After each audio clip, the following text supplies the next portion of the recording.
Good morning दोस्तों, आप सभी का हार्दिक स्वागत है आपके अपने यूट्यूब चैनल स्टडी स्मार्ट 2.00 में। सभी को जय श्री कृष्णा, राधे राधे, जय श्री राम। आज का हमारा टॉपिक रहने वाला है क्रिया। आज की क्लास में हम क्रिया के बारे में विस्तार से चर्चा करने वाले हैं। तो शुरुआत करते हैं आज के क्लास की। तो सबसे पहले हम क्रिया की परिभाषा की बात कर लेते हैं कि क्रिया क्या होती है। तो क्या होती है क्रिया? वे शब्द जिनके द्वारा किसी कार्य का करना या होना पाया जाता है उन्हें क्रिया कहते हैं। यानी किसी काम का करना या होना ही क्या है? क्रिया है। किसी कार्य का करना यानी किसी काम का करना या होना ही क्या है? क्रिया है। संस्कृत में क्रिया रूप को धातु कहते हैं। हिंदी में उन्हीं के साथ ना लग जाता है, जैसे लिख से हो गया लिखना, हंस से हो गया हंसना। यानी संस्कृत में क्रिया रूप को धातु कहते हैं, हिंदी में उस धातु के आगे ना लगने पर क्रिया बन जाती है। जैसे लिख से बन गया लिखना, हंस से बन गया हंसना। यानी हिंदी में जिन शब्दों के आगे ना आती है वो क्रिया होती है। तो आप समझ चुके होंगे कि क्रिया क्या है? किसी कार्य का करना या होना या धातु के आगे ना लगना। अब हम क्रिया के प्रकारों की बात कर लेते हैं। क्रम के आधार पर क्रिया के मुख्यतः दो प्रकार हैं। क्रम के आधार पर क्रिया के कितने प्रकार हैं? दो। एक तो होती है अकर्मक क्रिया, एक होती है सकर्मक क्रिया। क्रम के आधार पर क्रिया को दो भागों में बांटा गया है, एक तो अकर्मक क्रिया, एक सकर्मक क्रिया। नाम से ही स्पष्ट है, अकर्मक क्रिया किसे कहते हैं? वे क्रियाएं जिनके साथ कर्म प्रयुक्त नहीं होता। देखो अकर्मक यानी कर्म के बिना, वे क्रियाएं जिनके साथ कर्म प्रयुक्त नहीं होता तथा क्रिया का प्रभाव, अब कर्म है ही नहीं तो क्रिया का प्रभाव किस पे पड़ेगा? क्रिया का प्रभाव वाक्य के प्रमुख का प्रयुक्त कर्ता पर पड़ता है। कर्ता और कर्म होता है वाक्य में, जब कर्म तो है नहीं अकर्मक में तो क्रिया का प्रभाव किस पर पड़ेगा? डायरेक्ट कर्ता के ऊपर पड़ेगा, उसे अकर्मक क्रिया कहते हैं। दोबारा समझ लो, अकर्मक क्रिया क्या होती है? जिसमें कर्म अनुपस्थित होता है, और अब जब कर्म अनुपस्थित है तो क्रिया का प्रभाव किस पर पड़ेगा? कर्ता के ऊपर पड़ेगा, उसे कहते हैं अकर्मक क्रिया। जैसे देखो, कुत्ता भौंकता है, कौन भौंकता है? कुत्ता। कविता हंसती है, हंसती भौंकता, ये क्या है? क्रियाएं हैं। तो कौन हंसती है? कविता हंसती है। टीना सोती है, कौन सोती है? टीना। बच्चा रोता है, कौन रोता है? बच्चा। आदमी बैठा है, कौन बैठा है? आदमी बैठा है। पक्षी उड़ता है, कौन उड़ता है? पक्षी उड़ता है। राधा नाचती है, कौन नाचती है? राधा नाचती है। हवा चलती है, कौन चलती है? हवा चलती है। अब आपने इन सब में देखा होगा, भौंकना, हंसना, सोना, रोना, बैठना, उड़ना, नाचना, चलना, ये सारी क्या हैं? ये सारी क्रियाएं हैं। इनके पहले सबसे पहले कर्ता आया है, इन सब का प्रभाव कर्ता के ऊपर पड़ा है। इन सब में कर्म अनुपस्थित है, तो जिनमें कर्म नहीं होता वो कहलाती है अकर्मक क्रिया। इन क्रियाओं को आप याद रखना, ये आपके प्रश्न सही करने में मदद करेगी। भौंकना, हंसना, सोना, रोना, बैठना, उड़ना, नाचना, चलना, ये कौन सी अकर्मक क्रियाएं हैं। अब हम बात कर लेते हैं सकर्मक क्रिया क्या होती है। देखो, स प्लस कर्म यानी जो कर्म के साथ आती है, वे क्रियाएं जिनका प्रभाव वाक्य में कर्ता पर न पड़कर कर्म पर पड़ता है। यानी कर्म के साथ आएगी तो क्रिया का प्रभाव किस पर पड़ेगा? कर्म के ऊपर पड़ेगा। अर्थात वाक्य में क्रिया के साथ कर्म भी आता है, उन्हें सकर्मक क्रिया कहते हैं। जैसे देखो, भूपेंद्र दूध पी रहा है, क्या पी रहा है? इसमें तो देखो कहीं क्या का उत्तर नहीं मिला था ना अकर्मक में। इसमें देखो, भूपेंद्र दूध पी रहा है, क्या पी रहा है, जहाँ क्या का उत्तर मिले वो होती है सकर्मक क्रिया। अगर क्या का उत्तर नहीं मिल रहा तो वो सकर्मक क्रिया नहीं है। देखो, भूपेंद्र दूध पी रहा है, क्या पी रहा है? दूध। दूध क्या है? कर्म है, तो यह सकर्मक क्रिया है। नीतू खाना बना रही है, क्या बना रही है? खाना बना रही है। खाना क्या है? कर्म है, तो ये एक सकर्मक क्रिया है। सकर्मक क्रिया के भी कितने रूप होते हैं? सकर्मक क्रिया के भी दो रूप होते हैं। अब तक हमने पढ़ा क्रिया क्या है? किसी काम का करना या होना। दो प्रकार बांटे गए हैं क्रम के आधार पर, एक तो अकर्मक जिसमें कर्म नहीं होता, दूसरी है सकर्मक जिसमें कर्म होता है। और सकर्मक क्रिया के भी दो भाग होते हैं, एक कर्मक और द्विकर्मक। किसी में एक कर्म होता है, किसी में दो कर्म होते हैं। आगे चलते हैं। देख लेते हैं एक कर्मक क्रिया। जब वाक्य में क्रिया के साथ एक ही कर्म प्रयुक्त हो तो उसे एक कर्मक क्रिया कहते हैं। जैसे देखो, दुष्यंत भोजन कर रहा है। क्या कर रहा है? भोजन कर रहा है। कर्म क्या है इसमें? एक भोजन, एक ही कर्म है तो एक कर्मक क्रिया कहलाती है। द्विकर्मक क्या होती है? जब वाक्य में क्रिया के साथ दो कर्म आते हैं उसे द्विकर्मक क्रिया कहते हैं। इंग्लिश में हम पढ़ते हैं ऑब्जेक्ट, एक ऑब्जेक्ट हो तो ऑब्जेक्ट, डबल ऑब्जेक्ट हो तो डबल ऑब्जेक्ट आ जाते हैं। जैसे देखो, अध्यापक जी ने छात्रों को भूगोल पढ़ा रहे हैं। अध्यापक जी छात्रों को भूगोल पढ़ा रहे हैं। पहले देखो, किसको पढ़ा रहे हैं? छात्रों को। क्या पढ़ा रहे हैं? भूगोल। यानी हिंदी में क्या का उत्तर मिले वो फर्स्ट ऑब्जेक्ट होता है। इस वाक्य में पढ़ा रहे हैं क्रिया के साथ, क्रिया तो क्या है? पढ़ा रहे हैं। क्रिया के साथ छात्रों एवं भूगोल दो कर्म है, अतः पढ़ा रहे हैं एक द्विकर्मक क्रिया है।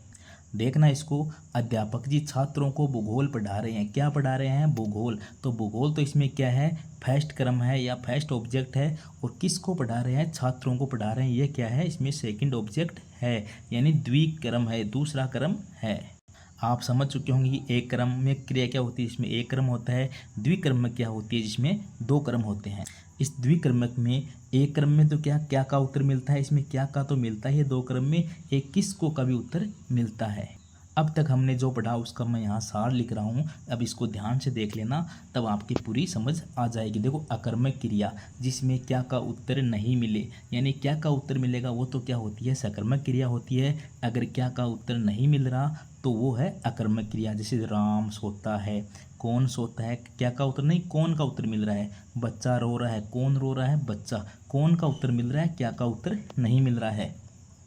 फिर सकर्मक आ गई, जिसमें कर्म होगा, उसमें एक तो एक कर्मक क्रिया होती है, जिसमें क्या का उत्तर मिले वो तो होती है एक कर्मक। राम किताब पढ़ता है। क्या पढ़ता है? किताब पढ़ता है। क्या का उत्तर मिल गया। अब द्विकर्मक, जिसमें एक तो क्या का उत्तर मिले, एक किसको, दोनों का उत्तर मिलेगा। राम ने मोहन को किताब दी। क्या दी? किताब। किसको दी? मोहन को। देखो, क्या दिया? किताब। जो किताब है वो तो क्या है? फर्स्ट क्रम। किसको दिया? मोहन को, वो है सेकंड क्रम। यानी किताब तो फर्स्ट ऑब्जेक्ट है, मोहन क्या है? सेकंड ऑब्जेक्ट है। यही बातें अब तक हमने की है, अकर्मक, सकर्मक, एक कर्मक, द्विकर्मक और क्रिया। अब आगे चलते हैं। अब पहले हमने कर्म के आधार पर क्रिया के भेद किए हैं, तो दो भेद थे, अकर्मक और सकर्मक। अब संरचना के आधार पर हम बात करते हैं। संरचना के आधार पर अगर पूछा जाए कितने भाग होते हैं, तो आप लिखना दो भाग होते हैं, एक तो सामान्य क्रिया, एक संयुक्त क्रिया। अब हम कुछ भागों की बात कर लेते हैं, जो 7-8 प्रकार की क्रियाएं होती हैं, उनके बारे में एक साथ ही चर्चा कर लेते हैं। तो पहला देखना, संरचना के आधार पर भागों में बात करते हैं। सामान्य क्रिया। सामान्य क्रिया क्या होती है? जब किसी वाक्य में एक ही क्रिया का प्रयोग हुआ है तो उसे सामान्य क्रिया कहते हैं। जैसे महेंद्र जाता है, संतोष आई, जानना, आना, एक क्रिया आई है, तो ये क्या है? सामान्य क्रिया है।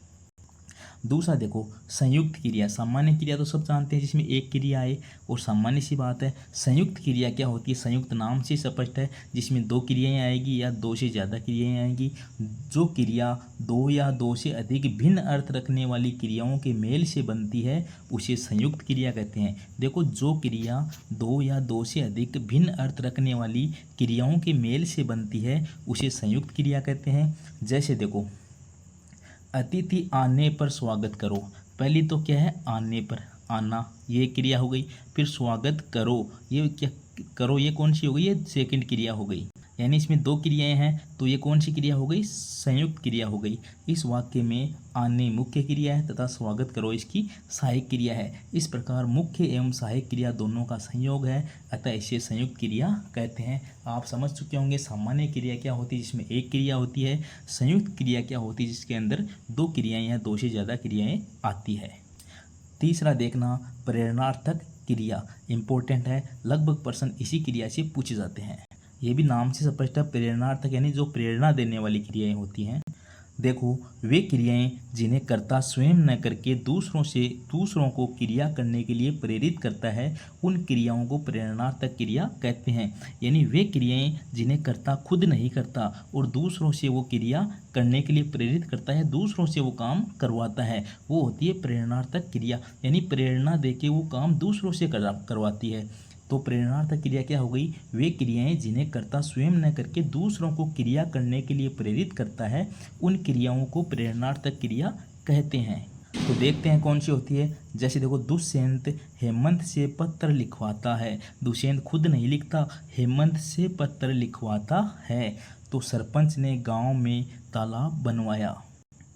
सरपंच ने गांव में तालाब बनवाया। दुष्यंत हेमंत से पत्र लिखवाता है, यानी इसमें देखो वाता है, वाया है, यानी क्रिया के बाद में वा लग जाए वो होती है प्रेरणार्थक क्रिया। लगभग सभी में नहीं, लेकिन लगभग में क्रिया के आगे वा लगा हुआ मिलेगा आपको, वो होती है प्रेरणार्थक क्रिया। यानी कर्ता खुद नहीं करेगा, दूसरों से क्रिया करने के लिए प्रेरित करेगा, उन क्रियाओं को कहते हैं प्रेरणार्थक क्रिया। समझ चुके होंगे, आगे चलते हैं। चौथा नंबर है पूर्वकालिक क्रिया। नाम से स्पष्ट है, पूर्वकालिक क्रिया। जब किसी वाक्य में दो क्रियाएं प्रयुक्त हो और उनमें से एक क्रिया दूसरी क्रिया से पहले संपन्न हुई हो, तो पहले संपन्न होने वाली क्रिया को पूर्वकालिक क्रिया कहते हैं। किसी वाक्य में दो क्रियाएं हैं तो दोनों क्रियाओं में से जो क्रिया पहले संपन्न होती है वो होती है पूर्वकालिक क्रिया। यानी दो क्रिया है वाक्य में, तो जो क्रिया पहले संपन्न होगी वो कहलाएगी पूर्वकालिक क्रिया। जैसे देखना, धर्मेंद्र पढ़कर सो गया। एक तो पढ़कर, एक है सो गया। दो क्रियाएं हो रही है, तो पहला काम कौन सा हो रहा है, पढ़ने का हो रहा है। तो यहाँ जो पढ़कर है वो क्या है, वो पूर्वकालिक क्रिया है। यहाँ सोने से पूर्व पढ़ने का कार्य हो गया, अतः पढ़कर क्रिया पूर्वकालिक क्रिया कहलाएगी। किसी मूल धातु के साथ कर या करके लगाने से पूर्वकालिक क्रिया बनती है। ट्रिक याद रख लेना, मूल धातु के साथ देखो पढ़ कर, पढ़ मूल धातु है, इसके आगे कर लगा दो या करके लगाने से पूर्वकालिक क्रिया बनती है। जैसे हमने प्रेरणार्थक क्रिया में क्या लगा रहे थे, वा लगा रहे थे, उसी प्रकार पूर्वकालिक क्रिया में क्या लगता है, कर या करके लगाने से पूर्वकालिक क्रिया बनती है। धर्मेंद्र पढ़ कर सो गया, यानी दो क्रिया है, सोना और पढ़ना। तो पहले काम कौन सा हो रहा है, पढ़ना, यानी पढ़ कर। तो ये पढ़ कर क्या है, पूर्वकालिक क्रिया है। आगे चलते हैं। देखो, पूर्वकालिक क्रिया का एक रूप तात्कालिक क्रिया भी है। एक और याद रखना, पूर्वकालिक क्रिया का एक रूप तात्कालिक क्रिया भी है। इसमें एक क्रिया के समाप्त होते ही, यानी इसमें एक क्रिया के समाप्त होते ही दूसरी क्रिया घटित होती है। एक क्रिया के समाप्त होते ही दूसरी क्रिया घटित होती है तथा इस क्रिया से पद का निर्माण होता है।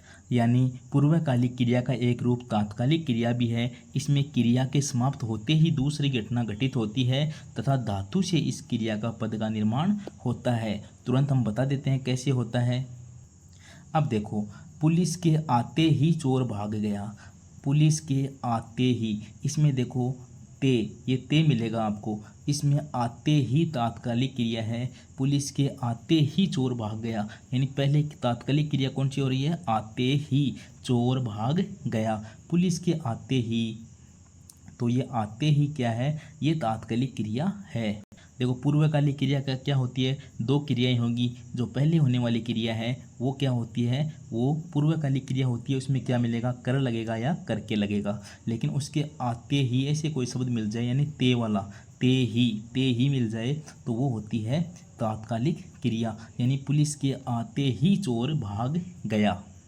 अब आपको समझ आ चुकी होगी सामान्य क्रिया क्या थी, जिसमें एक क्रिया आई। संयुक्त क्रिया क्या क्या थी, जिसमें दो या दो से ज़्यादा क्रियाएं आती हैं, वो संयुक्त क्रिया होती है। उसके बाद हमने प्रेरणार्थक क्रिया पढ़ी, जो प्रेरणा देके दूसरों से काम करवाया जाता है, करवाया, वाह आता है, वाया जाता है, वो होती है प्रेरणार्थक क्रिया। पूर्वकालिक क्रिया क्या होती है, दो क्रियाएं आती हैं। जो पहले होने वाली है वो पूर्वकालिक क्रिया होती है, कर या करके लगाने से बनती है। पूर्वकालिक क्रिया का ही एक रूप है तात्कालिक क्रिया। उसमें लगता है आते ही, यानी ते ही लगने पर जो क्रिया बनती है वो कहलाती है तात्कालिक क्रिया। पुलिस के आते ही चोर भाग गया। आपको सब कुछ समझ आ रहा होगा, आगे चलते हैं। अब पांचवी है नाम धातु क्रिया। नाम धातु क्रिया क्या होती है, वे क्रियापद जो संज्ञा, सर्वनाम, विशेषण आदि से बनते हैं। यानी वे क्रियापद जो संज्ञा, सर्वनाम, विशेषण आदि से बनते हैं, नाम धातु क्रिया कहलाती है। उन्हें नाम धातु क्रिया कहते हैं। वे क्रियापद जो संज्ञा, सर्वनाम, विशेषण आदि से बनते हैं, उन्हें नाम धातु क्रिया कहते हैं। जैसे देखो, रंगना, लजाना, अपनाना, गरमाना, चमकाना। एक उदाहरण देखना, हाथ, हाथ क्या है, संज्ञा है, हाथ की नाम धातु क्या है, हथिया। अब लेकिन जब क्रिया बनेगी तो क्या हो जाएगा, हथियाना। जैसे नरेश ने सुरेश का कमरा हथिया लिया। देखो नरेश ने सुरेश का कमरा हथिया लिया, तो ये हथिया क्या है, हाथ से बनी हुई, हाथ जो संज्ञा थी उससे बनी हुई क्रिया है, हाथ से हथिया। तो ये हथिया क्या है, संज्ञा से बनी हुई क्रिया है, तो ये नाम धातु क्रिया कहलाती है। यहाँ देखो अपना, अपना क्या होता है, सर्वनाम होता है। अब अपना, अपना से क्या बन जाएगी, अपनाना। देखो जैसे विनीता, विनीत सुनीता के विवाह की जिम्मेदारों को अपना चुका है। विनीत सुनीता के विवाह की जिम्मेदारियों को अपना चुका है। तो अपना से क्या बन गया, अपना चुका है या अपनाना। ये अपनाना क्या है, ये भी नाम धातु क्रिया है जो सर्वनाम से बनी है। अब देखो संज्ञा से क्या क्या बन सकती है, देखो हथियाना हो गया, रंगना हो गया, रंग से रंगना हो गया, लज्जा से लजाना हो गया। ये तो संज्ञा से बनने वाली नाम धातु क्रियाएं हैं। सर्वनाम से क्या बनती है, जैसे अपनाना, अपनाना से, अपना से बन गई अपनाना। विशेषण से क्या क्या बन सकती है, जैसे दुबलाना, गरमाना, चमकाना। तो आप समझ चुके होंगे कि नाम धातु क्रियाएं क्या हैं। वे क्रियापद जो संज्ञा, सर्वनाम, विशेषण आदि से बनते हैं उन्हें नाम धातु क्रिया कहते हैं। संज्ञा से बन सकते हैं जैसे हथियाना, रंगना, लजाना। सर्वनाम से बन सकते हैं जैसे अपनाना। विशेषण से बन सकते हैं दुबलाना, गरमाना, चमकाना। अच्छे से समझ चुके होंगे, आगे चलते हैं। अब छठा नंबर देखो, कृदंत क्रिया। ये कृदंत क्रिया क्या होती है, क्रिया शब्दों में जुड़ने वाले प्रत्यय कृत प्रत्यय कहलाते हैं। देखो क्रिया शब्दों में जुड़ने वाले, अगर क्रिया शब्दों में अगर प्रत्यय जुड़ता है तो वो कृत प्रत्यय कहलाता है। क्रिया शब्दों में जुड़ने वाले प्रत्यय कृत प्रत्यय कहलाते हैं तथा कृत प्रत्ययों की योग से बने शब्द कृदंत कहलाते हैं। दोबारा सुनना, क्रिया शब्दों में जुड़ने वाले प्रत्यय कृत प्रत्यय कहलाते हैं तथा कृत प्रत्ययों के योग से बने शब्द कृदंत कहलाते हैं। क्रिया शब्दों के अंत में प्रत्यय योग से बनी क्रिया कृदंत क्रिया कहलाती है। क्रिया शब्दों के अंत में अगर प्रत्यय लग रहा है तो उससे जो क्रिया बनती है वो कृदंत क्रिया कहलाती है, क्योंकि क्रिया के आगे जो प्रत्यय जुड़ता है वो कृत प्रत्यय होता है और क्रिया के आगे प्रत्यय जुड़ने पर जो क्रिया बनती है वो कहलाती है कृदंत क्रिया। समझ चुके होंगे, कृत प्रत्यय और कृदंत क्रिया, यानी क्रिया में प्रत्यय जुड़ने पर जो क्रिया बनती है वो कहलाती है कृदंत क्रिया। अब कौन सी होती है कृदंत क्रिया, बात करते हैं। देखो क्रिया है चल, एक क्रिया है चल, इसकी कृदंत क्रिया क्या हो जाएगी, चलना, चलता, चलकर, ना, ता, कर। देखो क्रिया है चल, इसकी कृदंत क्रिया क्या हो जाएगी, चलना, चलता, चलकर। यहाँ देखो क्रिया क्या है, लिख, लिख की कृदंत क्रिया क्या हो जाएगी, लिखना, लिखता, लिखकर। समझ चुके होंगे कृदंत क्रिया क्या है, यानी कोई ना कोई प्रत्यय जोड़ना है। क्रिया में अगर प्रत्यय जोड़ता है तो वो कहलाती है कृदंत क्रिया। जैसे लिख से लिखना, लिखता, लिखकर। आगे चलते हैं। 7 नंबर की क्रिया देखना, सजातीय क्रिया। सजातीय, जिसकी जाति एक ही हो। देखो वे क्रियाएं जहाँ कर्म और क्रिया दोनों एक ही धातु से बनकर प्रयुक्त होती है, जैसे भारत ने लड़ाइयाँ लड़ी। यानी वे क्रियाएं जहाँ कर्म और क्रिया दोनों एक ही धातु से बनकर साथ साथ प्रयुक्त होती है वो कहलाती है सजातीय क्रिया। जैसे भारत ने लड़ाइयाँ लड़ी, देखो लड़ाई, लड़ी, दोनों शब्द एक ही धातु से बने हुए हैं। लड़ाई तो क्रिया हो गई, देखो लड़ाई तो कर्म हो गया और लड़ी क्या हो गई, यहाँ क्रिया हो गई। यानी क्रिया और कर्म दोनों एक ही धातु से बने हुए हैं और दोनों साथ साथ प्रयुक्त हो रहे हैं, तो ये कहलाती है सजातीय क्रिया। समझ चुके होंगे, आगे चलते हैं। अब लास्ट देखना, अपूर्ण क्रिया। अपूर्ण क्रिया क्या होती है, देखो नाम से स्पष्ट है, अपूर्ण क्रिया वे क्रियाएं हैं जिनका अपना स्वतंत्र अर्थ पूरा नहीं होता। अपूर्ण क्रियाओं में क्या आता है, देखो हूँ, है, था, थे, रही, गए, गया आदि आते हैं। ये हमेशा किसी नाम, पद, विशेषण या क्रिया विशेषण पर निर्भर रहते हैं। इनका कार्य वाक्य में केवल व्यक्ति, काल, वचन आदि दिखाना है। देखो एक उदाहरण देखना, समझ जाओगे। मेरे पिताजी शिक्षक हैं। ये जो हैं इस हैं को क्या बोल सकते हैं, इसको आप या तो सहायक क्रिया बोल सकते हो या इसको अपूर्ण क्रिया बोल सकते हो। क्योंकि देखो इसको अगर शिक्षक को छोड़ दें तो मेरे पिताजी हैं, क्या हैं, कुछ नहीं पता चल रहा। तो ये जो क्रियाएं हैं अपूर्ण क्रियाएं वो किसी नाम पद विशेषण या क्रिया विशेषण पर निर्भर होती है। मेरे पिताजी शिक्षक हैं, यहाँ है क्रिया अकेली कोई अर्थ नहीं देती है, शिक्षक से अर्थ पूरा होता है। मेरे पिताजी शिक्षक हैं, क्या हैं? शिक्षक हैं। मेरी लड़की खेलने में कुशल है, क्या है? खेलने में कुशल है। कैसी है? कुशल है। पुनीत की कमीज लाल है, ये हैं, ये तो क्या हैं? अपूर्ण की ये हैं, लेकिन इनसे पहले जो भी शब्द लग रहे हैं उनके साथ ये अर्थ दे रही है, बिना इनके ये अर्थ नहीं देती है। समझ चुके होंगे अपूर्ण क्रियाएं अगर अकेली आए तो कोई अर्थ नहीं देती है, वो किसी नाम पद विशेषण या क्रिया विशेषण पर निर्भर रहती है। आगे चलते हैं। अब हमने देखो क्रम के आधार पर क्रिया के दो प्रकार पढ़ लिए, सकर्मक और अकर्मक। फिर हमने संरचना के आधार पर, वैसे तो दो प्रकार होते हैं, कई जगह 5 लिखे हुए आएंगे, लेकिन आगे परीक्षा में पूछा जाए रचना के आधार पर तो 2 प्रकार होते हैं। वैसे हमने 8 प्रकार पढ़े हैं जो आपको याद रखने हैं। अब हम पढ़ते हैं काल के अनुसार। काल यानी समय के अनुसार क्रिया के कितने भेद होते हैं। जिस काल में कोई क्रिया होती है उस काल के नाम के आधार पर क्रिया का भी नाम रख देते हैं। अतः काल के अनुसार क्रिया 3 प्रकार की होती है। ये होता है टेंस, यानी टेंस कितने प्रकार के होते हैं? 3 प्रकार के होते हैं। देखो भूतकालिक क्रिया, क्रिया का वह रूप जिसके द्वारा बीते समय में यानी भूतकाल में कार्य के संपन्न होने का बोध होता है। कोई कार्य भूतकाल में हो रहा तो भूतकाल की क्रिया है। जैसे सरोज गई यानी पहले चली गई है, यानी भूतकाल में है। सलीम पुस्तक पढ़ रहा था आ रहा है तो ये भूतकाल की बातें हैं। दूसरा देखो वर्तमानकालिक क्रिया, क्रिया का वह रूप जिसके द्वारा वर्तमान समय में कार्य का संपन्न होने का बोध होता है। कमला गाना गाती है, ती है आया है तो प्रेजेंट टेंस है। विमला खाना बना रही है, प्रेजेंट कंटिन्यूअस है तो ये भी क्या है? सामान्य वर्तमान है। अब देखो भविष्य काल क्या होता है? क्रिया का वह रूप जिसके द्वारा आने वाले समय में कार्य के संपन्न होने का बोध होता है। नीलम कल जोधपुर जाएगी, अशोक कल पत्र लिखेगा। आपको टेंस सबको आते हैं कि present tense, past tense, future tense, उसी तीनों कालों के अनुसार 3 क्रियाएं होती हैं। भूतकालिक क्रिया, वर्तमानकालिक क्रिया, भविष्यकालिक क्रिया। अब आपके काल टॉपिक दिया हुआ नहीं है तो आपको इन कालों का ज़्यादा अध्ययन करने की आवश्यकता नहीं है कि भूतकाल के काल के कितने पार्ट होते हैं, 6 पार्ट होते हैं, वर्तमान के कितने होते हैं, भविष्य के कितने होते हैं। अगर आपके काल टॉपिक है तो पढ़ने की आवश्यकता है, वरना इनको पढ़ने की आवश्यकता नहीं है। आपको नॉर्मली याद रखना है क्रिया काल के अनुसार 3 होती है, भूतकालिक, वर्तमानकालिक और भविष्यकालिक। आगे चलते हैं।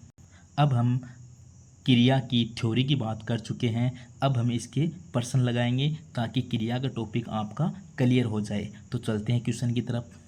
आज का पहला क्वेश्चन है, किस वाक्य में सकर्मक क्रिया रूप है? सकर्मक क्रिया है यानी क्रम के साथ है। देखो लड़के मैदान में दौड़ रहे हैं, कबूतर आकाश में उड़ रहे हैं, बच्चा सो रहा है, मैं समाचार पत्र पढ़ रहा हूँ। देखो मैं समाचार पत्र पढ़ रहा हूँ सही आंसर है। मैं क्या पढ़ रहा हूँ? मैं समाचार पत्र पढ़ रहा हूँ। क्या का उत्तर मिल रहा है? तो ऑप्शन नंबर डी सही है। अब तीनों ऑप्शन क्यों नहीं है उनकी बात कर लेते हैं।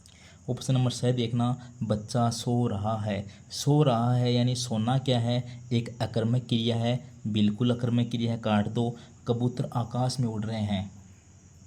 अब देखो क्या का उत्तर नहीं मिला है। कबूतर आकाश में उड़ रहे हैं, कबूतर कहाँ उड़ रहे हैं? कहाँ का उत्तर मिल रहा है, क्या का उत्तर नहीं मिल रहा है। हमें तो क्या का उत्तर देखना है। अगर क्या का उत्तर मिले तो सकर्मक क्रिया है, अगर कहाँ ये सब कहाँ का उत्तर मिल रहा है तो वो अकर्मक क्रिया है। तो कबूतर आकाश में उड़ रहे हैं, उड़ना एक अकर्मक क्रिया है तो इसको भी काट दो। लड़के मैदान में दौड़ रहे हैं, लड़के कहाँ दौड़ रहे हैं? मैदान में। ये जो कहाँ का आंसर मिलता है ना वो तो अकर्मक क्रिया ही होती है। हमें किसका आंसर ढूंढना है? क्या का। अगर क्या का आंसर मिल रहा है तो सकर्मक है, नहीं मिल रहा तो अकर्मक है। तो तीनों अकर्मक थी। मैं समाचार पत्र पढ़ रहा हूँ, मैं क्या पढ़ रहा हूँ? समाचार पत्र। तो ऑप्शन नंबर डी क्या है? एक सकर्मक क्रिया है। क्वेश्चन नंबर 2 देखना, प्रेरणार्थक क्रिया से युक्त वाक्य कौन सा है? प्रेरणा यानी दूसरों से काम करवाना वो होती है प्रेरणार्थक क्रिया। देख लो इसमें रमेश पुस्तक पढ़ रहा है, चिड़िया आकाश में उड़ रही है, बच्चे क्रिकेट खेल रहे हैं, मालिक ने नौकर से दरवाज़ा खुलवाया, खुद नहीं खोला है, खुलवाया, देखो वाह आया आ गया ना, तो ये क्या है, प्रेरणार्थक क्रिया है, ऑप्शन नंबर बी। आगे चलते हैं, इजी इजी क्वेश्चन पूछे गए हैं। प्रेरणार्थक क्रिया का उपयोग किस वाक्य में हुआ, ऐसा ही पूछा गया था, वही प्रेरणार्थक है। अध्यापक छात्र से कहानी लिखवाता है, ऑप्शन नंबर 6 सही है। अध्यापक छात्र से कहानी लिखवाता है, खुद नहीं लिखवा रहा है, छात्रों से लिखवा रहा है। क्वेश्चन नंबर 4 देखना, निम्न में से किस वाक्य में सहजातीय क्रिया का प्रयोग हुआ है, सीटी में पूछा गया था। सहजातीय यानी एक ही जाति वाली दो क्रियाएं साथ साथ, कहाँ आई है, देखो अच्छा है, उड़ रहे हैं, बड़ी, मरना श्रेष्ठ है, ये देखो मार मारी, सेम सेम आ रहे हैं ना, जिसमें कर्म और क्रिया दोनों ही एक ही धातु से बनी हुई होती है, वो होती है सहजातीय क्रिया। पुलिस ने चोर को बड़ी मार मारी, देखो मार मारी, दोनों ही क्या हैं, एक ही धातु से बनी हुई है, तो ये है सहजातीय क्रिया, ऑप्शन नंबर सी। आगे चलते हैं, क्वेश्चन नंबर 5 देखना, जब कर्ता स्वयं कोई काम न कर किसी दूसरे व्यक्ति को कार्य करने के लिए प्रेरित करता है, तब वहाँ कौन सी क्रिया होगी, सीटी में पूछा गया था। हमें पता है दूसरों को प्रेरित करता है, तो वो हो गई प्रेरणार्थक क्रिया। क्वेश्चन नंबर 6 देखना, निम्न में से सकर्मक क्रिया युक्त वाक्य कौन सा है, सकर्मक क्रिया यानी कर्म होना चाहिए। मैं घड़ा भरता हूँ, मैं घड़ा भरता हूँ, क्या भरता हूँ, घड़ा भरता हूँ, ऑप्शन नंबर ए बिल्कुल सही है, सकर्मक है। मैं घड़ा भरता हूँ, मैं क्या भरता हूँ, घड़ा भरता हूँ, क्या का उत्तर मिल गया, तो ये क्या है, सकर्मक क्रिया है। आगे देख लो, वह लज्जा रही है, क्या रही है, उत्तर नहीं मिल रहा। जी घबराता है, ये भी उत्तर नहीं मिल रहा। उसका सिर खुजलाता है, क्या, ये भी उत्तर नहीं मिल रहा। यह किसका सिर खुजलाता है, उसका, इसका कोई आंसर नहीं मिल रहा। मैं घड़ा भरता हूँ, क्या भरता हूँ, घड़ा, तो ऑप्शन नंबर ए बिल्कुल सही है। आगे चलते हैं, क्वेश्चन नंबर 7 देखना, काल के आधार पर क्रिया के कितने भेद हैं, सीटी, देखो सीटी में कितने सरल सरल क्वेश्चन पूछे गए हैं, आपको तो बिल्कुल ही सरल पूछे जाने हैं, कोई गलती होने के चांस नहीं है। काल के आधार पर कितने भेद होते हैं, 3 भेद होते हैं, हमने अभी भी पढ़े हैं। क्वेश्चन नंबर 8 देखना, थोड़ा सा हार्ड है, सीटी में पूछा गया था, हार्ड नहीं है, थोड़ा सा बड़ा है। पहला देखो, राम रोटी खाता है, राम रोटी खाता है, कौन सी क्रियाएं हैं, देखो क्या खाता है, रोटी, तो ये है सकर्मक क्रिया यानी 4 नंबर ऑप्शन में। तो यहाँ 4 नंबर ऑप्शन कौन से में है, बी में है और ए में है। दूसरा देखो, वेदांत पढ़ता है, वेदांत पढ़ता है, तो देखो वेदांत पढ़ता है क्या है, क्या पढ़ता है, क्या का उत्तर नहीं मिला है, तो क्या है, अकर्मक क्रिया है 3 नंबर, यानी 3 नंबर ये है, तो बी नंबर ऑप्शन तो सही हो चुका है। आगे देख लेते हैं, शिक्षक विद्यार्थियों से किताब पढ़वाता है, ये तो हमें पता है पढ़वाता है, तो प्रेरणार्थक क्रिया है, यानी 2 नंबर, देखो 2 एक ही ऐसा है जिसमें 2 नंबर आए हैं। अगर हमें एक भी पता हो प्रेरणार्थक क्रिया क्या है, तो उसी से भी ये आंसर सही हो सकता था। वह लड़का चल बसा, वह लड़का चल बसा, चल बसा 2 क्रियाएं हैं, तो ये है एक संयुक्त क्रिया। तो चारों क्रियाएं आपको समझ आ चुकी है, 4 3 2 1। राम रोटी खाता है, क्या खाता है, रोटी, तो सकर्मक क्रिया है। वेदांत पढ़ता है, ये एक अकर्मक क्रिया है। शिक्षक विद्यार्थी से किताब पढ़वाता है, ये एक प्रेरणार्थक क्रिया है। वह लड़का चल बसा, ये एक संयुक्त क्रिया है। आगे चलते हैं, क्वेश्चन नंबर 9 देखना, रचना की दृष्टि से सामान्यतः कितने भेद माने जाते हैं, रचना की दृष्टि से 2 भेद माने जाते हैं। हाँ देखो, 2 रूप रचना की दृष्टि से कौन से हो सकते हैं, आप इन्हें भी याद रखते हो, तो सीटी में पूछा गया था। एक तो असाधित क्रिया मान लो, एक साधित क्रिया मान लो। रचना की दृष्टि से ये 2 नाम भी याद रख लो, असाधित क्रिया और साधित क्रिया। असाधित क्रिया कौन सी होती है, जिनका मूल रूप होता है खाना पीना यानी सामान्य क्रिया। और साधित क्रिया कौन सी होती है, बदले हुए रूप, यानी खाना से खिलाना, पीना से पिलाना, अपनाना, हथियाना, ये सारी क्या है, ये सारी हैं साधित क्रियाएँ।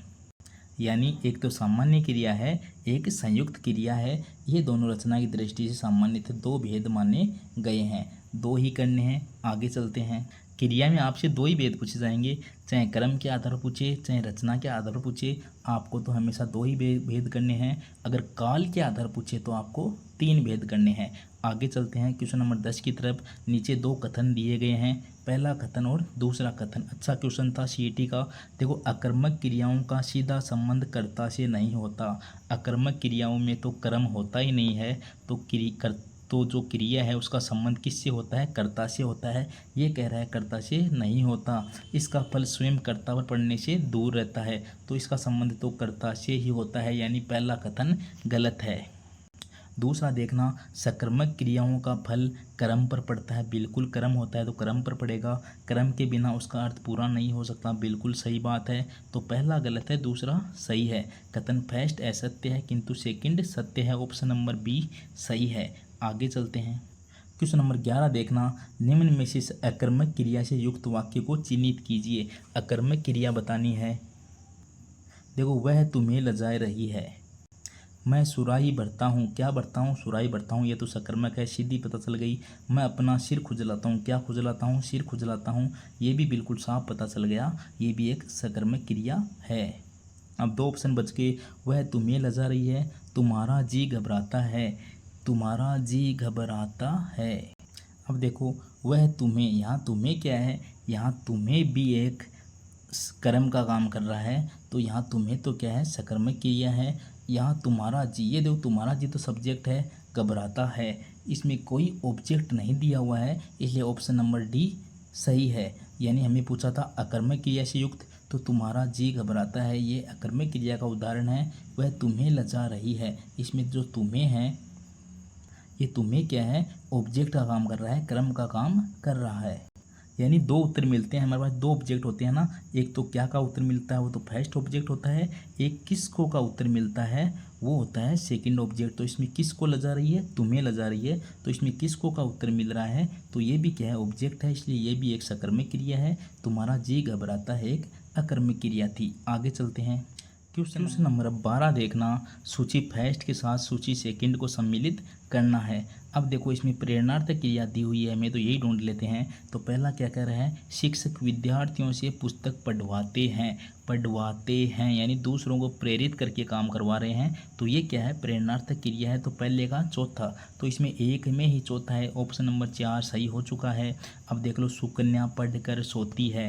पढ़ कर आ रहा है, तो ये कौन सी क्रिया है? ये एक पूर्वकालिक क्रिया है, यानी बी नंबर ऑप्शन में पहला है। राजू ने मीना को पुस्तक दी। क्या दी? पुस्तक दी, एक सकर्मक क्रिया है। वह जाता है, एक अकर्मक क्रिया है। दोबारा देख लो, शिक्षक विद्यार्थियों से पुस्तक पढ़वाते हैं, क्या है? एक प्रेरणार्थक क्रिया है। सुकन्या पढ़कर सोती है, एक पूर्वकालिक क्रिया है। राजू ने मीना को पुस्तक दी, एक सकर्मक क्रिया है। और वह जाता है, एक अकर्मक क्रिया है। समझ चुके होंगे। आगे चलते हैं। 13 का प्रश्न देखना, राधा पढ़कर सोती है। तो पढ़कर किस क्रिया का उदाहरण है? अभी हमने पढ़ा कर, जिसके कर जुड़ जाए वो कौन सी होती है? पूर्वकालिक क्रिया होती है। प्रश्न नंबर 14 देखना, चलना चलाना शब्द निम्नलिखित में से किस क्रिया का उदाहरण है? चलना चलाना यानी एक ही धातु से बने हैं, तो ये कौन सी है? सजातीय क्रिया है। सजातीय का ही दूसरा नाम है यौगिक क्रिया। यौगिक यानी जुड़ा हुआ शब्द है, चलना चलाना, तो यौगिक क्रिया है भी सेम ही है सजातीय की तरह। आगे चलते हैं। क्वेश्चन नंबर 15 देखना, निम्न में से अनुमति बोधक क्रिया किस क्रिया का भेद है? देखो, अनुमति बोधक किस क्रिया का भेद है? अनुमति बोधक क्रिया एक संयुक्त क्रिया का भेद है। अच्छा क्वेश्चन है, नया क्वेश्चन हो सकता है आपके लिए। याद रखना, निम्न में से अनुमति बोधक क्रिया किस क्रिया का भेद है? संयुक्त क्रिया का भेद है। संयुक्त क्रिया के कई भेद होते हैं, हम उन भेदों की भी आगे जाकर चर्चा करेंगे। तो अनुमति बोधक कौन सी क्रियाएं होती हैं? यह है संयुक्त क्रिया का भेद है। ये देखो, अनुमति बोधक आप देख ही लो एक बार। अनुमति बोधक क्या होती है? अनुमति बोधक क्रियाएं वे क्रियाएं होती हैं जिनसे अनुमति देना या अनुमति मिलना प्रकट होता है। यानी जानने देना, करने देना, बोलने देना। जानने देना, करने देना, बोलने देना, यानी इनमें देखो दोनों क्रियाएं आ रही हैं। तो ये संयुक्त क्रिया तो वैसे ही हो गई, लेकिन इसमें अनुमति का भाव आ रहा है, या तो लेने या देने का, तो ये हो गई अनुमति बोधक। तो ये क्रियाएं 2 क्रियाओं के मेल से बनती है, मुख्य क्रिया और सहायक क्रिया, इसलिए यह संयुक्त क्रिया का भेद है। जाने देना, करने देना, बोलने देना, यानी अनुमति देने और अनुमति मिलने का भाव आए, वो होती है अनुमति बोधक क्रियाएं, और ये एक संयुक्त क्रिया का भेद है। आगे चलते हैं। क्वेश्चन नंबर 16 देखना, निम्न में से सकर्मक क्रिया से युक्त सबसे सही वाक्य का चयन कीजिए। सकर्मक पूछा है, तो देखो, वह अपना सिर खुजलाता है। क्या खुजलाता है? अपना सिर। यह हो गई सकर्मक। पहले भी एक क्वेश्चन आया था। अब देखो, उसका सिर खुजलाता है। उसका सिर, ये तो सब्जेक्ट है, खुजलाता है ये नहीं है, तुम्हारा जी, ये देखो सर्वनाम के साथ एक तरह से जुड़ रहे हैं। तो ये जो सिर जी है ना, ये क्या का उत्तर नहीं है, ये सब्जेक्ट का काम करते हैं, इसलिए ये अकर्मक क्रियाओं के उदाहरण है। वह लजा रही है, ये भी अकर्मक क्रिया का उदाहरण है। वह अपना सिर खुजलाता है, क्या खुजलाता है, देखो वह है अपना अलग चीज़ है, सिर खुजलाता है, क्या खुजलाता है, सिर। तो ये ऑप्शन नंबर सी सही है, ये है एक सकर्मक क्रिया। आगे चलते हैं। क्वेश्चन नंबर 17 देखना, निम्न में से संयुक्त क्रिया का भेद नहीं है। अभी हमने अनुमति बोधक क्रिया पढ़ी थी, संयुक्त क्रिया का वो भेद था, उसी में अभी पूछा गया है कि इनमें से संयुक्त क्रिया का भेद कौन सा नहीं है। तो इसमें देखो ये भाव बोधक है ना, ये संयुक्त क्रिया का भेद नहीं है। आरंभ बोधक, समाप्ति बोधक, अवकाश बोधक, ये तीनों ही संयुक्त क्रिया के भेद हैं। मैं एक बार आपको संयुक्त क्रिया के भेद भी यहीं बता देता हूँ, 1 मिनट रुकना। हाँ, अब देखो संयुक्त क्रियाओं के प्रमुख भेद माने जाते हैं। कौन कौन से भेद माने जाते हैं एक बार देख लो आप। इसमें देखो पहला देखो आरंभ बोधक, आरंभ बोधक यानी लिखने लगा। समाप्ति बोधक, लिख चुका। आरंभ बोधक यानी स्टार्ट हो रहा है, समाप्ति बोधक यानी समाप्त हो रहा है। लिखने लगा आरंभ बोधक है, लिख चुका समाप्ति बोधक है, दोनों याद हो गए। अनुमति बोधक, लिखने देना, अनुमति लेने या देने से संबंधित है। अवकाश बोधक, जैसे लिखते लिखते रुक गया, यानी बीच में विराम लेना, लिखते लिखते रुक गया, अवकाश बोधक कहलाते हैं। 4 भेद हैं, याद रखना। आरंभ बोधक, समाप्ति बोधक, आरंभ से आरंभ, समाप्ति से समाप्ति, अनुमति से अनुमति, अवकाश यानी बीच में रुकना। तो देखो आरंभ हो गया लिखने लगा, समाप्त हो गया लिख चुका, अनुमति हो गया लिखने देना, और अवकाश बोधक हो गया लिखते लिखते रुक गया। तो इसमें पूछा गया था संयुक्त क्रिया का भेद नहीं है। आरंभ बोधक है, समाप्ति बोधक है, अवकाश बोधक है, ये जो भाव बोधक है वो नहीं है। अब आप संयुक्त क्रिया के भेद भी अच्छे से समझ चुके हैं, आगे चलते हैं। अच्छा क्वेश्चन था बहुत, आगे चलते हैं। क्वेश्चन नंबर 18 बहुत ही ज़्यादा अच्छा क्वेश्चन है, बार बार आने की संभावना भी बनती है। वैसे थोड़ा टिपिकल क्वेश्चन है ये। बूंद बूंद से घड़ा भरता है, इस वाक्य में किस क्रिया का बोध होता है। ये एक अकर्मक क्रिया है। अब आप कहोगे बूंद बूंद से घड़ा भरता है, क्या भरता है, घड़ा भरता है, क्या का उत्तर मिल रहा है, घड़ा आंसर आ रहा है। तो ये एक सकर्मक क्रिया होनी चाहिए थी, तो ये अकर्मक क्यों हो रही है। अब यहाँ देखो, यहाँ भरने का अर्थ यह है कि अगर भरने को हम क्रिया के रूप में लें तो ये हो जाएगी सकर्मक। लेकिन यहाँ देखो बूंद बूंद से घड़ा भरता है, अभी हमने एक उदाहरण पढ़ा था, मैं घड़ा भरता हूँ, यानी मैं क्या भरता हूँ, घड़ा। तो उसमें क्या थी, सकर्मक क्रिया थी। लेकिन ये देखो बूंद बूंद से घड़ा भरता है, ये बात तो वही है, लेकिन ये एक कहावत है, यानी बूंद बूंद से घड़ा भरता है, यानी कोई भी छोटी छोटी चीज़ें मिलकर एक बड़ा रूप ले लेती है। ये एक कहावत है, और इस कहावत में जो भरने का अर्थ है, ये क्रिया ही उतनी ज़्यादा काम नहीं आ रही। बूंद बूंद से घड़ा भरता है, इसमें अकर्मक क्रिया ही है, आप इसको याद रखना। क्योंकि यहाँ भरने का अर्थ ही कम आ रहा है, क्योंकि वो छोटी छोटी चीज़ मिलकर एक बड़ी चीज़ बन रही है, उसका भाव आ रहा है। ये एक कहावत है, न कि यहाँ कोई जैसे मैं घड़ा भरता हूँ उसकी तरह ये वाक्य नहीं था। तो इसमें अकर्मक क्रिया है। अच्छा क्वेश्चन था, याद रखना। आगे चलते हैं। क्वेश्चन नंबर 19 देखना, जिन धातुओं का प्रयोग अकर्मक और सकर्मक दोनों रूप में होता है उन्हें कौन सी धातु कहते हैं। दोनों में रूप में हो रहा था, उभयविध धातु कहलाती है। उभय यानी बीच का, तो उभयविध धातु कहलाती है जिन धातुओं का प्रयोग अकर्मक और सकर्मक दोनों रूपों में होता है। क्वेश्चन नंबर 20 देखना, वह नौकर से कपड़े धुलवाता है। ये तो अपना फेवरेट क्वेश्चन है, प्रेरणार्थ क्रिया ही है। आगे चलते हैं। क्वेश्चन नंबर 21 देखना, मैं दूध पीकर सोता हूँ। ये पीकर वाला भी अपना फेवरेट क्वेश्चन है, पीकर यानी पूर्वकालिक क्रिया। आगे चलते हैं। क्वेश्चन नंबर 22 देखना, रजनी बत्ती जलाकर अपने कमरे में पढ़ रही है। उक्त वाक्य में अकर्मक क्रिया है। ये पहले तो यही प्रश्न देखो, रजनी बत्ती जलाकर अपने कमरे में पढ़ रही है, उपयुक्त वाक्य में अकर्मक क्रिया है। प्रश्न ही ये कह रहा है क्या इसमें अकर्मक क्रिया है क्या। अपन क्या का उत्तर मानते हैं, रजनी बत्ती जलाकर अपने कमरे में पढ़ रही है। कहाँ पढ़ रही है, कमरे में, यानी कहाँ वाली तो वैसे भी क्या हो जाती है, अकर्मक हो जाती है। लेकिन देखो कौन सा शब्द जोड़ने से ये सकर्मक क्रिया बन जाती है। हमें उस गहराई में नहीं जाना कि अकर्मक क्यों है, लेकिन अकर्मक ही है ये। लेकिन क्या और जोड़ दें कि ये सकर्मक हो जाए। तो अपने कमरे में पढ़ रही है, क्या पढ़ रही है, क्या का उत्तर नहीं मिल रहा, हमें क्या का उत्तर लेके आना है, ओढ़नी पढ़ रही है, मेज़ पढ़ रही है, चुपचाप पढ़ रही है या समाचार पत्र पढ़ रही है? तो क्या पढ़ रही है? समाचार पत्र। क्या जोड़ देंगे? समाचार पत्र। ऑप्शन नंबर बी सही है, तो ये बन जाएगी सकर्मक। आगे चलते हैं। ऑप्शन नंबर 23 देखना, पूर्वकालिक क्रिया के लिए कौन सा विकल्प सही है? पूर्वकालिक क्रिया यानी कर वाली बात आएगी। वह नहा कर पूजा करेगा, यानी ऑप्शन नंबर सी सही है, वह नहा कर पूजा करेगा। प्रश्न नंबर 24 देखना, निम्न में से सकर्मक क्रिया का चयन करना है। सकर्मक क्रिया ढूंढनी है इसमें। देखो, डूबा, बहा, गाया, बैठा। इसमें ये गाया है ना, ये गाया क्या है? ये एक सकर्मक क्रिया है। देखो, बैठना, बैठा या बैठना, मैं खुद बैठता हूँ, और ये तो क्या होती हैं? ये तो अकर्मक क्रिया होती है, तो अपने आप पता चल गया हमें। लेकिन डूबा, बहा, डूबा, खुद डूबना, ये डूबा भी क्या होती है? अकर्मक क्रिया ही होती है। अब देखो, बहा, गाया।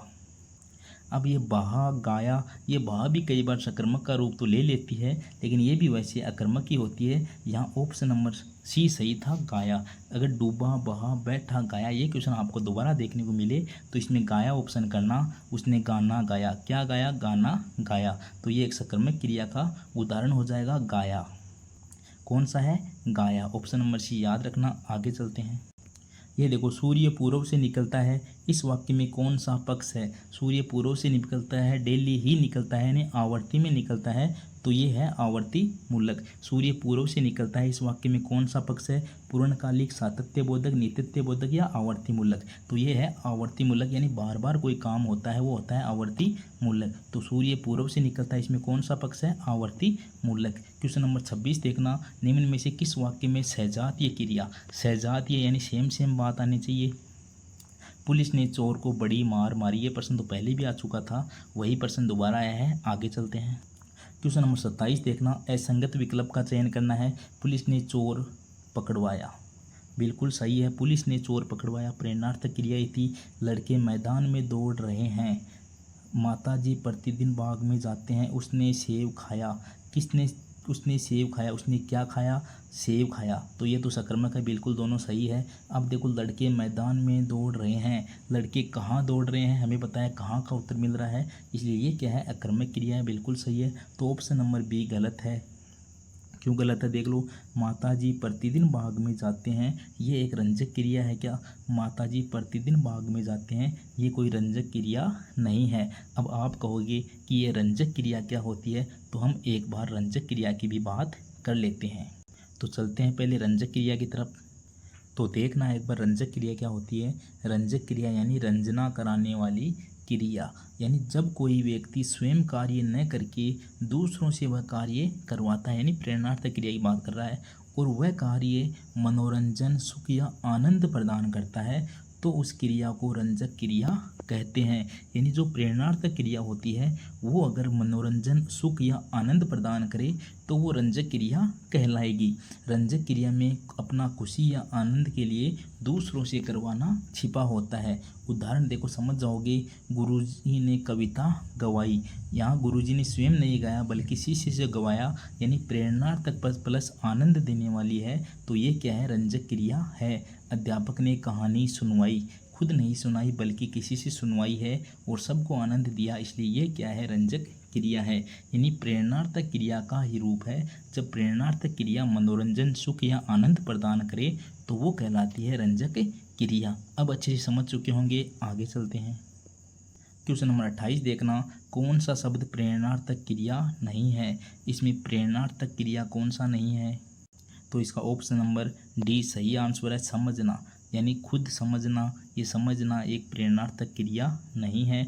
बाकी आप इनको वाक्य में प्रयोग करके भी देख सकते हो। जैसे देखो, खिलाना, ये बुलवाना तो सामने आ गया कि बुलवाना तो क्या है? प्रेरणार्थक क्रिया है। खिलाना और जगाना, देखो, किसी को खिलाना यानी कहकर कुछ खिलाना या किसी को दूसरे को जगाना, ये सब क्या है? ये प्रेरणार्थक क्रिया है। खिलाना, जगाना, बुलवाना, ये तीनों ही प्रेरणार्थक क्रिया हो सकती है, लेकिन हमें नहीं पूछा था। तो ये जो समझना है, ये समझना क्या है? प्रेरणार्थक क्रिया नहीं है। तो ऑप्शन नंबर डी इसका आंसर है। आगे चलते हैं। क्वेश्चन नंबर 29 देखना, अकर्मक क्रिया से युक्त वाक्य है। अकर्मक क्रिया पूछी गई है, बहुत अच्छा क्वेश्चन है। प्यासे को पानी पिलाओ, क्या पिलाओ, पानी, सकर्मक है। उसने मुझे कहानी सुनाई, क्या सुनाई, कहानी, सकर्मक है। माँ बच्चे को सुलाती है, क्या सुलाती है, बच्चा सुलाती है। कहाँ किसको सुलाती है, बच्चे को सुलाती है। माँ क्या सुलाती है, बच्चे को सुलाती है। तो ये भी क्या है, ये बच्चे को सुलाती है। याद रखना ये भी एक सकर्मक क्रिया है। बच्चा खिलौने के लिए रो रहा है। बच्चा, ये रोना, जो रोना है वो क्या है, हमेशा एक अकर्मक क्रिया है। अच्छा क्वेश्चन था, बहुत ही अच्छा था। प्यासे को पानी, ये दोनों में तो कोई दिक्कत नहीं थी। माँ बच्चे को सुलाती है, इसमें भी क्या है, सकर्मक क्रिया है। बच्चा खिलौने के लिए रो रहा है, यानी किसके लिए रो रहा है, खिलौने के लिए। तो इसमें क्या है, ये रोना है ना, ये एक अकर्मक क्रिया का उदाहरण है। आगे चलते हैं। क्वेश्चन नंबर 30 देखना, किस वाक्य में पूर्वकालिक क्रिया है। पूर्वकालिक यानी कर वाली आ रही है क्या, वह नहाकर पढ़ाई करेगा। ऑप्शन नंबर डी सही है, नहाकर पढ़ाई करेगा। आपको या तो पूर्वकालिक या प्रेरणार्थक ये क्वेश्चन बार बार पूछे जाते हैं। आगे चलते हैं। क्वेश्चन नंबर 31 देखना, प्रेरणार्थक क्रिया कौन सी है। तो ये जो दिलाना है वो है एक प्रेरणार्थक क्रिया।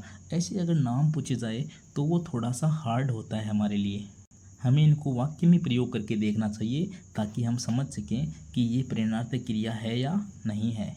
अब देखो, चलना, हंसना, उठना। हंसना उठना ये खुद की करने वाली क्रियाएं हैं। चलना, उठ, हंसना, उठना, और ये तीनों है भी क्या, अकर्मक क्रियाएं हैं। और ये दिलाना, ये दिलाना वाली क्या है, ये प्रेरणार्थक क्रिया है।